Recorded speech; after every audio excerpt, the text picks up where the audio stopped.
Welcome back to Breaking the Silence. It's always a joy to have you here. In part one of this episode, we've seen how bullying tries to steal voices.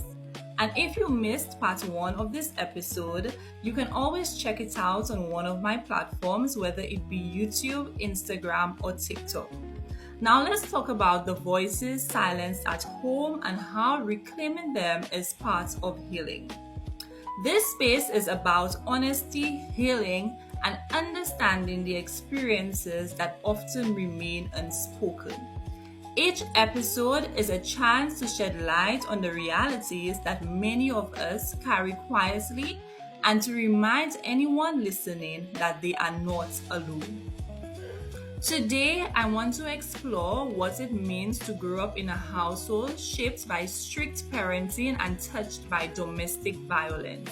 These are difficult topics, but they are important ones because the way we raise and relate to our children leaves lasting marks on their hearts and minds. The intention is not to assign blame, but to share how these experiences shaped me in hopes that parents and families will reflect on the impact of their actions. Before I share my personal story, I invite you to listen with openness. Think about the children in your life, their fears, their hopes, and the way they look to you for safety and guidance. Because sometimes, even when love is present, the methods we use can unintentionally create wounds that last into adulthood. I want to be clear, my intention is not to paint my parents as the villain. They wanted the best for me and I loved them. But the way that strictness showed up in my life had consequences I'm still working through today. As a child, I felt the need to always be perfect. I rarely went out and I kept to myself. I also avoided friendships just to escape embarrassment. That constant pressure created anxiety, and even now, I'm still healing from the urge to always be perfect. Strict parenting can come from love, but when children feel more fear than safety, it can leave lasting scars. Parents may not realize that their methods, though well-intentioned, may silence a child's voice and limit their confidence.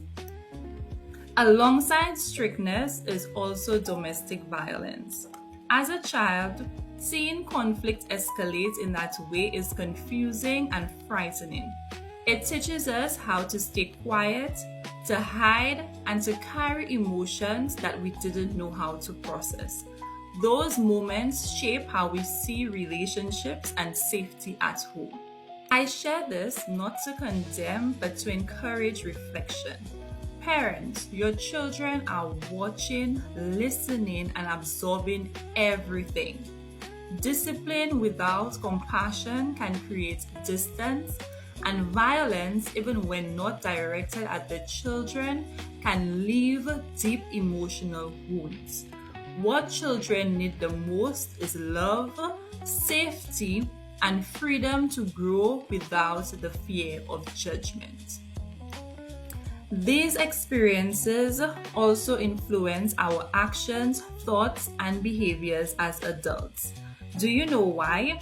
This little girl or boy in you is still scared and is still trying to protect you into adulthood.